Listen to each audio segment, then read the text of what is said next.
Hello friends, जिनको मेरे बारे में नहीं पता है, मैं रिदम अग्रवाल हूँ, AI-17 फ्रॉम मैमसी। आज मैं बात करने जा रहा हूँ कि सबसे ज़्यादा गलतियाँ तुम लोग नीट प्रिपरेशन के दौरान क्या करते हो। ये गलतियाँ मैंने खुद भी करी थी, जिसके वजह से 2018 में मेरा सिलेक्शन नहीं हुआ था, और आई एम वेरी श्योर कि तुम लोग अभी भी कर रहे होगे। एक गलती जो मैं अपने हर वीडियो में बोलता हूँ कि तुम लोग NCERT को इग्नोर करते हो। अभी बहुत प्यारी प्यारी नोट्स आ गए हैं, प्यारे प्यारे मॉड्यूल्स आ गए हैं, जिसमें तुम लोग बोलते हो कि पूरा NCERT का मटेरियल है।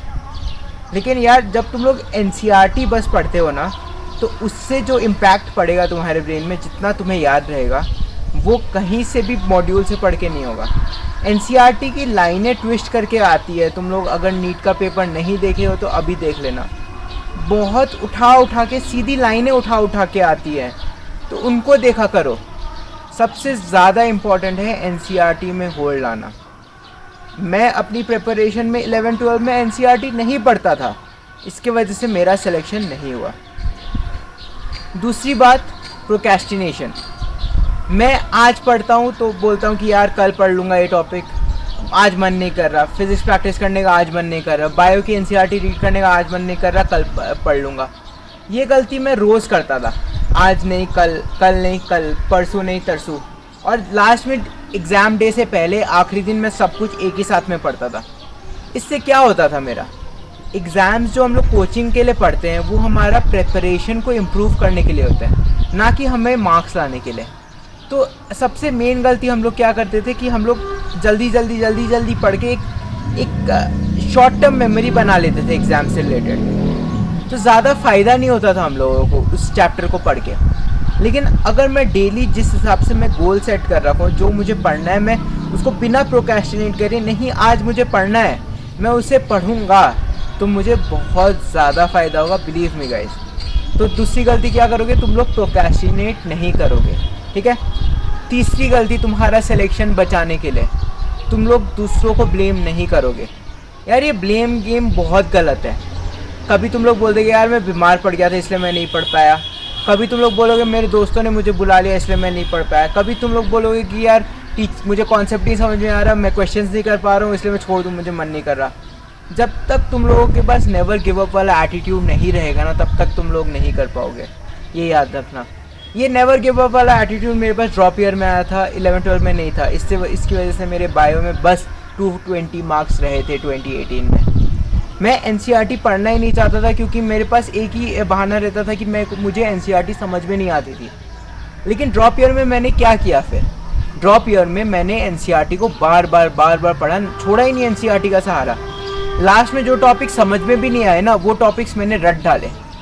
टॉपिक्स रटने से मुझे क्या फ़ायदा हुआ यार, सीधी लाइनें तो उठा के आती हैं, वो कॉन्सेप्ट समझ में नहीं आया तभी भी मैंने रट लिया। तो इस तरीके से NCERT पढ़ो, बहुत ज़्यादा फ़ायदा होगा, ठीक है। तो क्या, ब्लेम गेम नहीं करना, प्रोक्रेस्टिनेशन नहीं करना, NCERT को नहीं छोड़ना। ये 3 मेजर गलतियाँ हैं, ठीक है। चौथी गलतियाँ, तुम लोग दूसरों को देख के अपने आप को नीचा समझते हो। तुम अपने टॉपर्स को देख के, अपने सराउंडिंग के टॉपर्स को देख के, यार ये इतना अच्छा करे, इसके कॉन्सेप्ट इतने अच्छे हैं, मैं तो कर ही नहीं पाऊँगा कभी। ये कभी नहीं हो सकते। अगर वो कर सकते तो तुम भी कर सकते हो, ये सोच के रखना। अगर वो नीट क्रैक कर सकता है, अगर उसके कोचिंग टेस्ट में एक अच्छे नंबर आ सकते हैं, 650 प्लस आ सकते हैं, तो तुम्हारे भी आएंगे, बिकॉज तुम लोग सेम ही टीचर से पढ़ रहे हो। तुम्हारा दोस्त तुम्हें हेल्प भी करेगा क्या कॉन्सेप्ट बनाने में, अगर वो तुम्हारा दोस्त है। अगर तुम लोग सेम टीचर से पढ़ रहे हो तो दिक्कत क्या है, तुम अगर वो ला सकते हो तुम भी ला सकते हो। वो कोई भगवान नहीं है, उससे भी क्लास 11 तुम्हारे साथ ही स्टार्ट की थी। तो ये तरीका नहीं होना चाहिए तुम्हारे प्रिपरेशन का। 11-12 में मेरे साथ बहुत सारे टॉपर्स बैठे रहते थे, और अगर मेरे साथ ऐसा भी होता था ना, कि एक और चीज़ बताता हूँ, कि अगर वो लोग बोलेंगे कि उनसे ये क्वेश्चन नहीं हुआ, उनसे ये कॉन्सेप्ट समझ में नहीं आया, तो तुम्हारे मन में अपने होता है यार उससे नहीं हुआ तो मुझसे कैसे होगा। ये नहीं होना चाहिए। उससे नहीं हुआ तो मुझसे तो ज़रूर होगा, मैं उससे बेहतर हूँ। ये तरीका तुमसे बहुत ज़्यादा फ़ायदा आएगा। तुम उससे बेहतर हो, तुम सबसे बेहतर हो। सेल्फ़ कॉन्फिडेंस ज़्यादा होना चाहिए। सेल्फ़ कॉन्फिडेंस कभी भी नहीं गिरना चाहिए, ठीक है। पांचवी गलती क्या होगी, तुम लोग के डिस्ट्रैक्शंस बहुत ज़्यादा होते हैं। दोस्तों वाले ब्लेम गेम वाला पार्ट तो छोड़ ही दो, अभी तुम लोग ऑनलाइन पढ़ रहे हो तो तुम्हारे पास क्या है, नेटफ्लिक्स है, अमेजॉन प्राइम है, हॉटस्टार है। 11-12 में मेरे पास स्मार्टफोन था, मैं मिनी मलेशिया खेलता था। उस समय पबजी नहीं आया था लेकिन लैपटॉप था तो काउंटर स्ट्राइक खेलता था। उसकी वजह से मेरे इतने ज़्यादा डिस्ट्रैक्शन होते थे तो मैं वो खेलने के चक्कर में अपनी पढ़ाई को मैं क्या बोलते हैं आगे बढ़ाते रहता था। इससे नहीं होता दोस्तों, पढ़ना है तब पढ़ना है। डिस्ट्रैक्शंस देखो इन्जॉयमेंट के लिए होते हैं, वो सब चीज़ वो तुम्हें तुम्हारे गोल से भटकाने के लिए नहीं होते। यूज़ करो, मैं नहीं बोलता तुम लोग यूज़ मत करो क्योंकि सबको रिफ़्रेशमेंट चाहिए, लेकिन लिमिट में यूज़ करो। इंस्टाग्राम फेसबुक मत चलाओ ज़्यादा, अगर यूज़ भी करते हो तो स्क्रीन टाइम लिमिट कर लो, बहुत ज़्यादा फ़ायदा होगा। बहुत सारे टॉपर्स ने अभी स्मार्टफोन यूज़ करना है, बहुत सारे टॉपर्स के पास स्मार्टफोन होता है तो वो लोग क्या डिस्ट्रैक्ट हो जाते हैं? नहीं, वो लोग उस स्मार्टफोन को अपने हिसाब से यूज़ करते हैं, अपने बेनिफिट के लिए यूज़ करते हैं। जब यूट्यूब में पढ़ते भी हैं तो कुछ और देखते नहीं है, कुछ और चीज़ें देखते नहीं हैं, तो इसलिए कभी भी दूसरी चीज़ें मत पढ़ो, काम की चीज़ें पढ़ो, डिस्ट्रैक्ट मत हो। 5वीं गलती सबसे ज़्यादा मेजर गलती हो जाती है बहुत लोगों के लिए। छठी गलती, क्वेश्चंस प्रैक्टिस नहीं करना। फिज़िक्स हो, केमिस्ट्री हो या बायो, सब में क्वेश्चंस प्रैक्टिस करना बहुत ज़्यादा इम्पॉर्टेंट है। अगर तुम लोग क्वेश्चंस प्रैक्टिस नहीं करोगे तुम्हारा सिलेक्शन होना बहुत ज़्यादा मुश्किल है।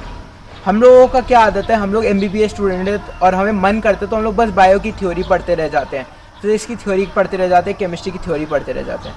लेकिन थ्योरी से किसी का भी बेनिफिट नहीं हुआ है। जब तक तुम्हें MCQ में एलिमिनेशन मेथड नहीं आता, MCQ की प्रैक्टिस नहीं आती, तब तक तुम्हारा थ्योरी में होल्ड नहीं रहेगा।